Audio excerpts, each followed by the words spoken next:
It's a pretty hot late afternoon in the middle of August. It's still about 30 degrees. We've got another heat wave in the UK. And we come down the range. We're just going to have a shot to check zero, and then we're going to put the TX Encounter on from Swarovski, which is a thermal device that clips onto the front of the scope. And then we're going to use that out hunting. So I just want to check one shot the scope zero, and then a couple of shots with the thermal, just to see if there's any difference where the impacts are. Those guys that are paying attention, you'll see that this isn't a Blaser rifle. For this episode, we're going to be using the new Sauer 505. It's actually been out for a couple of years now, and we did a review with one of the ladies from Sauer a couple of years ago at the British Shooting Show. So it's a 308. This is our estate rifle, so if people come here and they don't have their own rifle, this is probably what they're going to use. I have to say it's a lovely rifle to shoot. My old boss on my year out from college had an old Sauer, so I've got a bit of a soft spot for these, and this one doesn't disappoint. It's got super smooth bolt action, which all Sauers have got. You can change the barrel on it to a different caliber.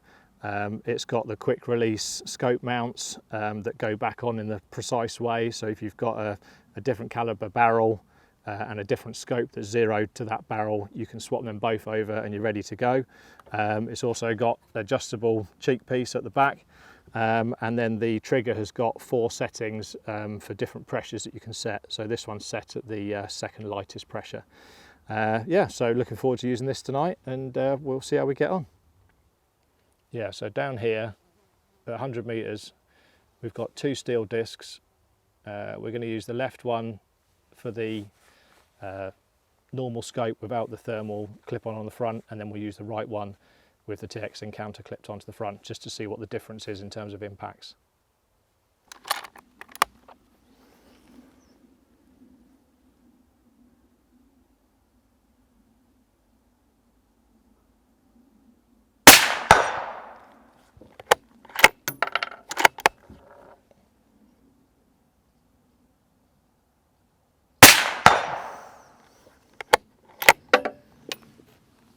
Looks good. Yeah, so now we've attached the clip on, the TX Encounter. Obviously I need to turn it on, wind my magnification down. I need to make sure that the screen in the thermal is the small screen, so that's the mode that you use to go on the front of the rifle scope. If you're using the big screen, that will affect the accuracy of the device. So zoom it out to small screen. There's a dial on the side which I can adjust the focus of, and because we're shooting those steel discs, there's white hot and black hot. On this occasion, the black hot is actually clearer to shoot with, and I've put my red dot on the scope so that the crosshairs, you know, I can see the red dot with the crosshairs against the black, and we're going to shoot on the right hand steel disc. So yeah, I've turned the device on, I've got my scope wind right back for better quality image. Press record on that. I can toggle between white hot, which it is now, and black hot, which you can see the steel discs stand out better. And then I can use the focus on the side just to get a sharp image. So if you focus through the image, so you go blurry one side, blurry the other side, and then back into the middle, that will give you the best sharp image. Now, I'm zooming in on my scope now, but you guys won't see that because obviously the thermal is recording what's happening in front of the scope, so that's why you can't see the crosshairs as well. So this is 2 shots on the right hand disc with the clip on.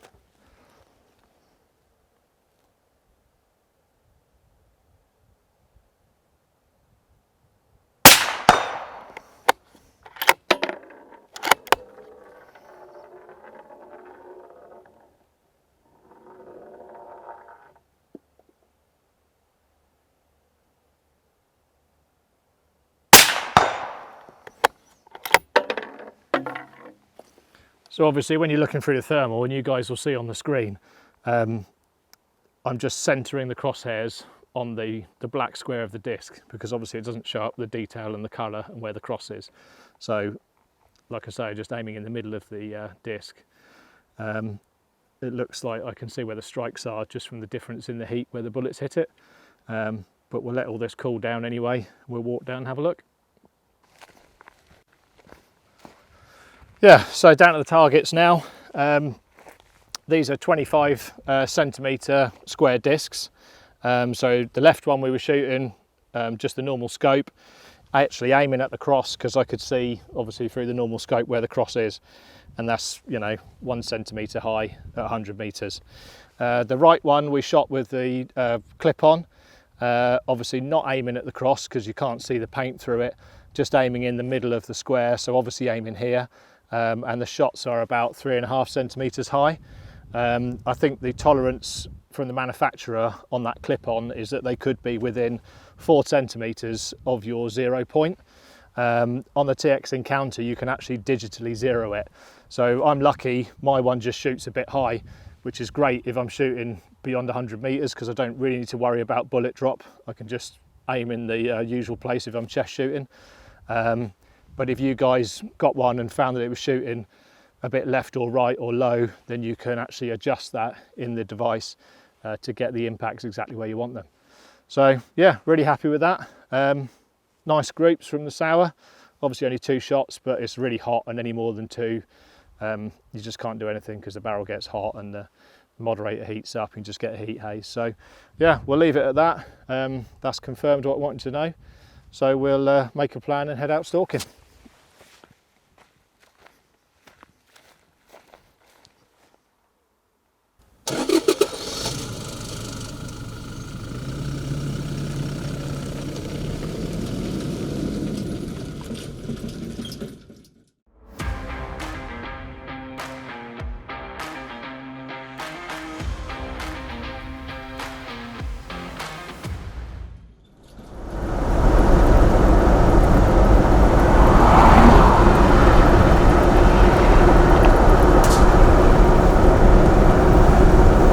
So we've just pulled up in the middle of these 2 big fields just to get a good handle on where the wind is. The idea is to go for a red spiker tonight, or a really poor small red stag. We're going to go the other side of the big wood. The wind should be coming from the wood towards you guys. These thistle seeds obviously give you a good idea of where the wind's coming from. So yeah, as expected, it's going towards you guys roughly, but it is coming across a little bit, which is actually going to mess up a high seat that we were going to sit in. So I think what we'll have to do is, rather than sitting in a high seat, we'll head a little bit further into the wind and just sit down on the edge of the wood, and then we can always stalk a bit closer to the deer if something comes out.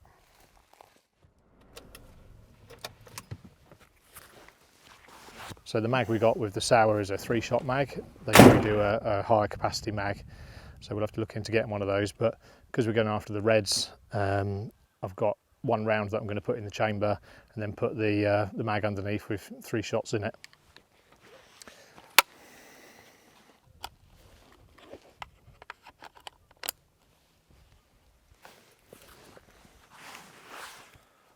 Yeah, so now we're out stalking and away from the range, I'm going to change the heat colour to white hot. You can see that hair running away down the track, although that stands out better as black in this environment. I find for me the deer stand out better as white hot, and also with white hot you've got clearer crosshairs inside the scope. You don't need to use the red dot. So yeah, that's all set up to find a deer. And obviously just check the focus as well for about 100 metres, and you can always adjust it if you've got time.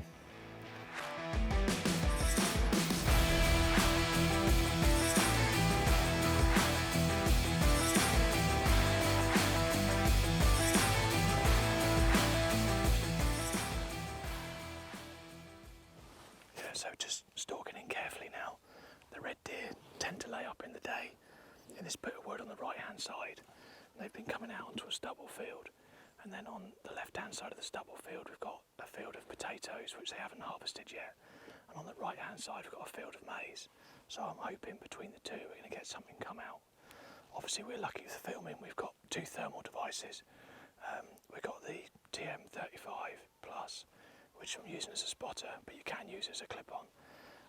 Or if you've got the TX Encounter, you can use that as a spotter and then put it on the scope to use it to shoot with. Obviously that's a little bit slower, but if the deer don't know you're there and you've got time, that's still a really good option. Yeah, so we've got to the edge of the wood now. Hopefully the deer are going to come out from this side, or there could be some that come out behind me on these potatoes. We've got the maize field further down. There's quite a few peacocks out here on the stubble just picking about.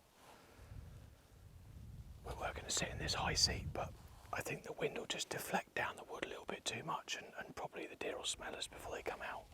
So we'll go up the back here and just sit on the edge of the wood in an area where we can see down the edge, and then hope that if something comes out we can stalk down close enough to get a sensible distance shot.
Just had that young muntjac buck come out on my left here about 60 metres away and just walk out in front of us at about 40 metres. Got some footage of it on the thermal so you guys can have a look at that.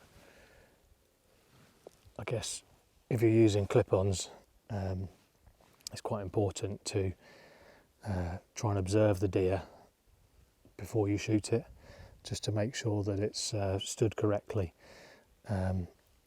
Because you don't necessarily get a 3D picture in any of the brand's clip-ons, you need to just watch it moving a little bit to make sure you've got a side-on shot or a quartering shot and that you know which way it's quartering. We've been sat here for a good couple of hours now. We've only seen that one muntjac buck come across in front of us, and there's several hares out here and several peacocks been milling about, but no sign of these reds. It's about 8:30, so we've got an hour of legal light left to shoot. Obviously it'll be getting dark from the camera's perspective, but we can still go a bit further with the clip-on the scope. So I think if anything was going to come out here in the light, it probably would have done by now. So I think we'll relocate the other side of the wood. We've got a field of sugar beet, and just see if we've got any luck on that side.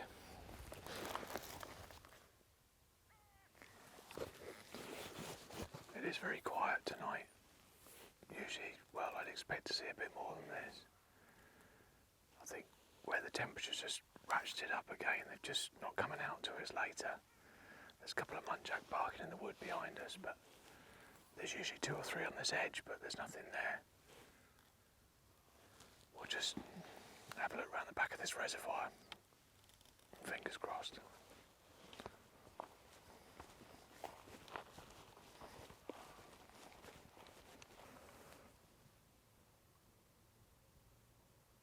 Just got a muntjac, just waiting for it to turn.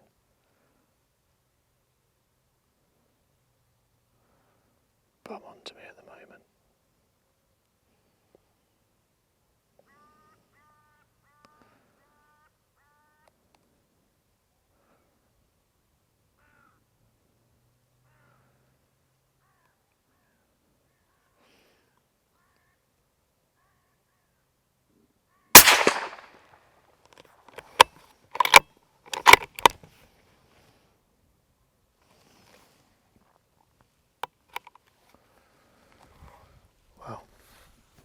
Not quite at last chance saloon, because obviously we can go a lot longer with this clip on than the camera can pick up the light.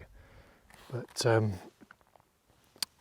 got about half an hour left of legal shooting time, particularly from the clip-on point of view. Obviously you can shoot up to an hour after sunset, and you can start shooting an hour before sunrise.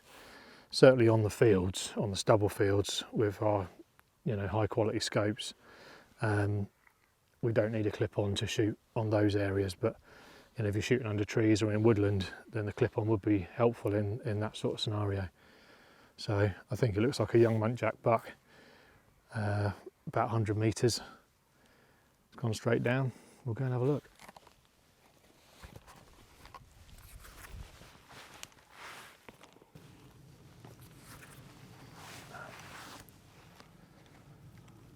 There's a red spiker over here that we could take.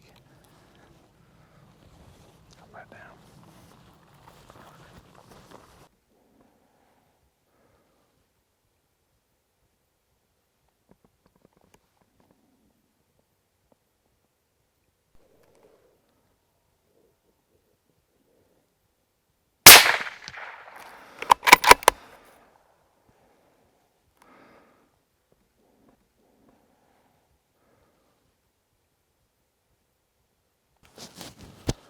Yeah, so we shot that muntjac and we were going to go straight down and have a look at it.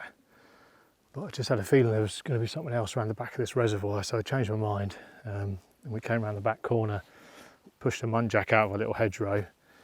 I could see it in the thermal in the hedge, but obviously no clear shot. And then just looked through a block of pine trees which they planted as a barrier in the view, in the landscape, to block the reservoir when people are looking from the other side of the valley. And I could just see a spiker sat down in a grass field, so we just crept round the back here, put a couple of pheasants up as we went, which weren't overly helpful, and then I got on to what I thought was the spiker, but it turned out to be a rhodo.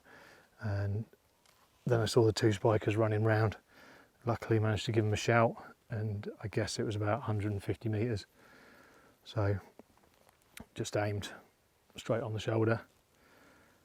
And yeah, it's gone down before it's got into the wood, which is nice. We are at 9:05, so only another 20 minutes of shooting light. And you guys can see from the camera it's pretty dark, but with the thermal obviously it's nice and clear. So it does exactly what it's designed for. We'll go and have a look and see what we can see in the dark.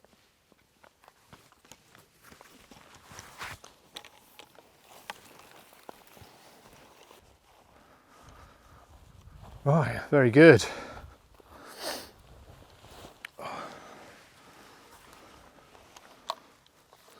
So yeah, shot went in sort of middle of the shoulder, probably come out behind the shoulder on the other side.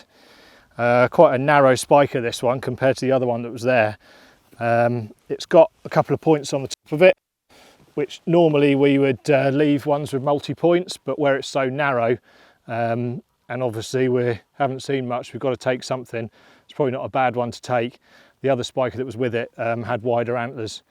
So yeah, we'll leave this here. We can get it picked up with the trailer straight off this grass field, and we'll go and find the muntjac. So yeah, we've come around to where the muntjac is. There's the top of the reservoir there from where we took the shot, just skimming past those branches on that bush. And then our muntjac is just down in here. Yeah, so here's our little muntjac, just a tiny wee one really. It was slightly quartering away from me, so I took it sort of base of the neck, front of the shoulders, just to keep the bullet away from the stomach area. But yeah, went straight down. So one small one, one big one, and we'll get the trailer and get them picked up. So just back to the larder, 9:45.